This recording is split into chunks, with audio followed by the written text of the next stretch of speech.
My server died, but it doesn't mean we can't fix it. So that's what we're going to be doing in this video.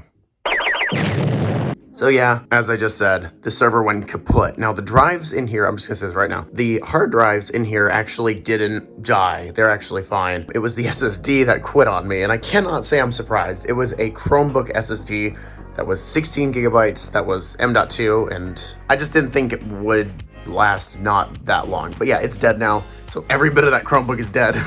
So first of all, I have a cold, so that's why I sound a little congested. I didn't expect to do a video today, so I didn't think that this would be a problem, but it is. So the first time that I was actually having problems was my PowerMac G5 wouldn't mount the volumes. Now my other computers that were already connected worked just fine, but this computer, I would try to display the directory and just nothing showed up. So I was like concerned, but I was like, okay, maybe it's just the Mac Pro. I tried a bunch of guides and stuff online, didn't do anything. And I eventually was just like, okay, I'm just gonna reboot the server, see if that works. And after doing that, this thing did not come back to life. Usually it takes like about a minute or two when it boots up and everything's back online, but nothing happened. I went and plugged in a monitor and it gave me an error saying that the boot files that were required were not found. So it was reading from the SSD just fine, but when it was trying to read specific files, it just died. So that could mean the SSD is failing. That could mean something corrupted it, though I honestly don't know what. But I'm mostly thinking the drive probably put itself into read-only mode. It is an old drive, and I wouldn't be surprised if it finally just hit that teetering point of, yeah, we're not gonna write anymore. And that made it so it wouldn't actually register stuff correctly. So I've seen that before. I wouldn't be surprised if that was going on here. So what I did, ouch, I got a replacement. This is the same brand, same drive. It is a 16 gigabyte Kingston drive. It's actually the same one that's in here, though this is newer. Now you're probably wondering, well, if you bought the same drive, how can you expect not to have failures? Well, for one, this computer here, I assume the drive was just really used. The Chromebook looked like it had stuff on it. It was definitely used, and 16 gigs of storage is not a lot of wiggle room, especially when you're constantly writing and pulling stuff off of it. It uses a lot of write cycles, and on a 16 gig SSD, you don't have a lot before it dies. Second, I might have bought more than one. So yeah, in this video, we will also be cloning these images over to all these other drives. So if one of these fails again, my config and stuff will be saved. I can move that over to all the other drives. So everything will just be ready. I can just pop it in when it dies. Now, I actually didn't pay that much for all of these. I found a bulk listing on eBay. These all went for $11 total. So it was around $2 each per SSD. It was the best thing I saw, and it's honestly just what I say to go with. Now, something that I would do, but I have not configured, and I'm not going to because I don't have the SATA ports, is some people said online that they suggest running these in RAID arrays, and technically I could do a RAID 1 array with these because these are the same drives, but I don't want to do that. And the reason for that is because I don't actually have enough SATA ports left to be able to do that, but otherwise that would be something I would totally do. But this server is not. There's only 3 SATA ports on here, which makes making this a server hard enough. So yeah, without further ado, I'm gonna get you guys up on the tripod so that it's not like me holding the hammer. So it's not me holding the camera up like this and having it super shaky. Let's get started. All right, so we've got the server here. Why was I blanking on that? And let's just get this SSD out. Now, that was not very tight, but it doesn't need to be. Why are these not very tight? Weird. I probably finger tightened these. Yeah, because these ones are tight. So I think I just finger tightened them because I didn't feel I really needed to fully tighten these. And that one's missing a screw. I'm gonna see if I have a spare somewhere. I don't know, there's some screws sitting on my desk. It might be in that pile. But either way, let's get this out and let's pull out this SSD. It does not look like an M.2 drive. It is. This is just an adapter that keeps everything in place. You've got the mounting screws, but then you also have, and the camera's not focusing on it. Yeah, you also have these screws here, which keep the whole enclosure together. And once you unscrew these, it's nice because they put big screw heads on these, so you can actually use bigger screwdrivers to get this out. Yeah, once you get all of the screws out, and for some reason this one does not want to come out, this, you can use the pull tab, and it will just pop off, and there is our stupid faulty SSD. Now this drive might actually still work. I kind of doubt it. I don't want to trust anything that I pull off of it. So we're gonna put this drive aside for now and I'll come back to it. You can see this is a Kingston drive, a little bit of a different design. And yes, I will be using this enclosure here to hopefully use my Mac or a different machine. It might actually be this Power Mac here because old disk utility is the bomb and actually lets you do whatever you want, unlike new disk utility. So we're gonna open up one of these SSDs here. Now I don't have an anti-static wristband, I don't care. But we should be able to just plug this in. That's pretty much it for the hardware side of things. I just need to get the screw back in. Anyways, let's turn on the Mac Pro. I'm kind of fingers crossed hoping that this setup with the Mac Pro, I'm hoping that all this is like just an image you can just flash using like Belay Natcher or something. See, downloads Core, Scale, Enterprise, and I need Core. Full hardware requirements, let's see. 16 gigabyte boot drive SSD encouraged, which is sweet because I do have a 16 gig boot drive. It used to be 8. So they did change that. Your ad blocker or web browser security is bugging this one. More like this web browser's too old to display it. So it turns out I was wrong. The Power Mac was actually working perfectly fine. The website just wants you to log in first before you can actually access the download, which I did not see. I just skipped that anyways, because you don't actually need to. So I've got the image on the flash drive here, and all we have to do is plug it in, turn it on, and get it installed. I'm gonna need a monitor for this, but it shouldn't be too terribly long. Okay, so we've got the monitor here. I'm gonna need to hook up a keyboard. I should not need a mouse, because I do need to get in the BIOS and check and see what boot mode this is. I think it's UEFI. I don't know why I would have changed it. Wait, no, it's not. It's not UEFI. I'm actually glad I'm remembering that. The reason why it's not UEFI is because my previous server motherboard does not support it. But I at least will check. The other motherboard shouldn't have been in UEFI, so, because considering the fact it was old, let me see what we got here. Yeah, it's set to legacy. So I'm just gonna leave it as that. Normally I would change it. I don't care to change it because I don't know if anything is configured. Like if my disks are configured as master boot record, that is not going to work. Well, it might, but I don't really want to chance it. So let's make it so the USB storage device is up higher. For some reason, cannot move it. There we go. So it should boot from the USB storage device if there is one, and then the internal drive after that. I do not like how it just abruptly shuts off like that, but it is what it is. So this server should now boot straight into the USB disk that is plugged in. I shouldn't have to intervene, I'm just gonna let it sit and see what it does. Oh, I don't care.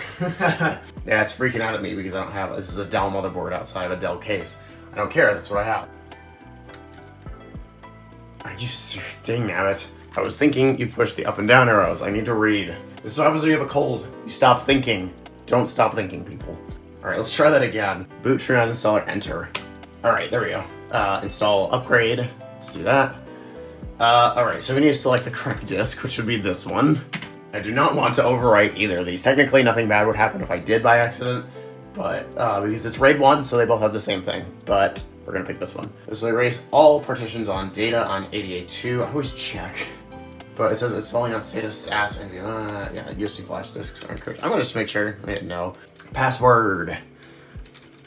We're gonna do BIOS because I think that's what my hardware is set for. We're going the enterprise route. We're doing BIOS. I mean, we're doing the legacy route, but it just sounds cool, okay? All right, so boot via BIOS.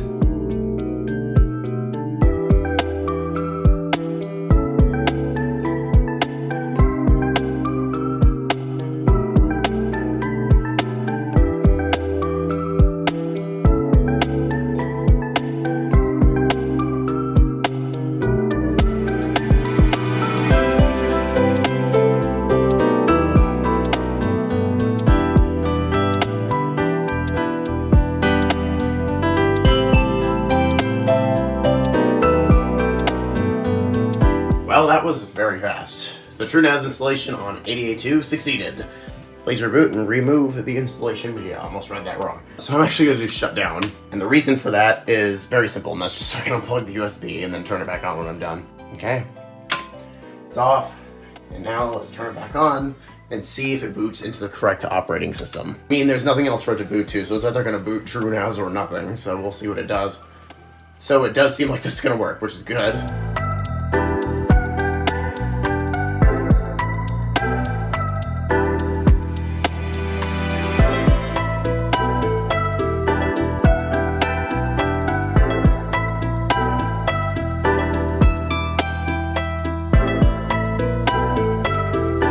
Surprisingly, that did not take very long. Yeah, the web interface cannot be accessed. I forgot to plug in the Ethernet cord. I should, let me see. I should just be able to hook up. I think I have a spare Ethernet cord sitting around here somewhere that's not being used for anything. I should be able to just plug in Ethernet.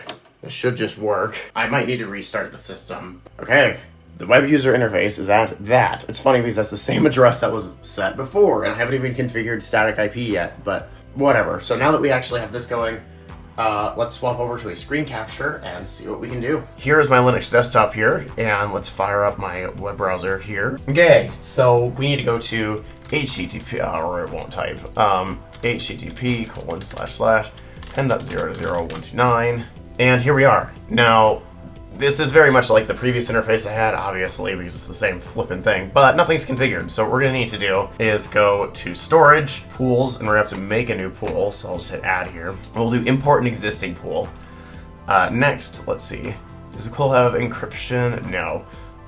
It does seem to remember, which is good. So, yep, that's the name of the pool. Next, import, and yes, do it. I can see the console doing stuff over here too, so it is definitely doing something. And there we go. Online, use space. Hold on, is that actually it? Okay, yeah, no. I was just saying, I think I need to set up sharing. So, yep, this is off. So let's add a share. So let's see what we got here. What the heck? Okay, so here's all of my stuff. This should be the mount point right here. I don't know if I'm gonna have permission to do this. Let's see if it actually lets me. I'm gonna guess no, it doesn't. Yeah, no, it does not. That might be incorrect, though. Let me delete this. I might need to update my links. I wouldn't be surprised if there's a problem there. True as, which is wrong. All right, let's see what's going on. Yeah, it does show up. It's just under the wrong name. So I gotta change that. I'm going to assume there's an option to change it somewhere. That's system, general. I don't see why it would be in advanced, but, or am I just being stupid and it's actually in here somewhere? All right, I don't know where this is. The NetBIOS name was incorrect, so all I have to do is just change it. So, and the description, I guess, can be whatever I want. Turn this on. I'll have to see if this is all I need. Last time I tried this, that did not work, but, oh, you need this too. It might require a reboot for that to actually show up. Let's see, though. I would not be surprised if that does not want to show up until I restart the system. This still, for some reason, shows up as this. All right, cool. So if I go to network, and then I go to global configuration, yeah, I forgot to change it in here. So that is why I didn't do this. That should be fine. Save. And theoretically, I should be able to do a shift refresh, which will clear the cache. Yep, there we go. And then I think if I go back, oh, there we go. Hold on, it's not liking that. It is not liking that. All right, so I gotta set up I didn't set up a user, so that's why. All right, so let's set up the permissions.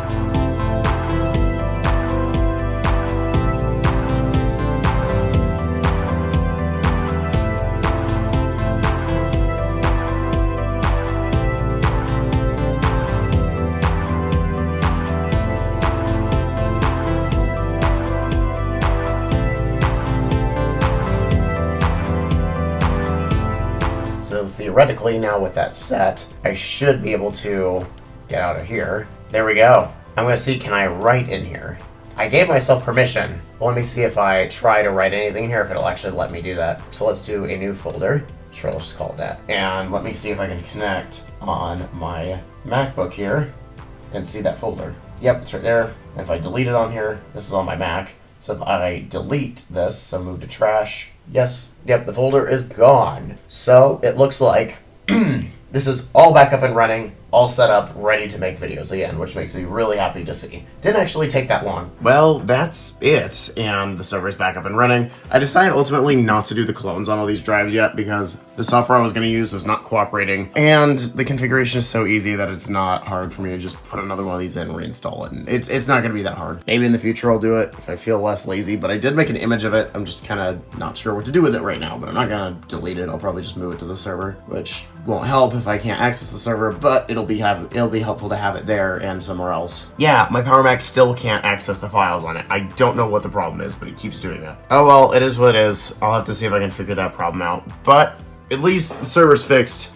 That's what matters, and I'm very happy that everything's just working properly now. So yeah, ultimately this Power Mac kinda was gonna be a surprise, but oh well. I was gonna save it for a future video, which will still be coming out, but likely we'll just modify it a little bit. But yeah, now that my server is working again, I should be able to get some more videos out for you guys. So that wasn't the reason why I wasn't uploading before. It mainly was just because I've been busy with work and all that other fun jazz. But with this now being fixed, I can actually get back to making videos again because I couldn't access my server or anything. So yeah, thank you guys so much for watching this video.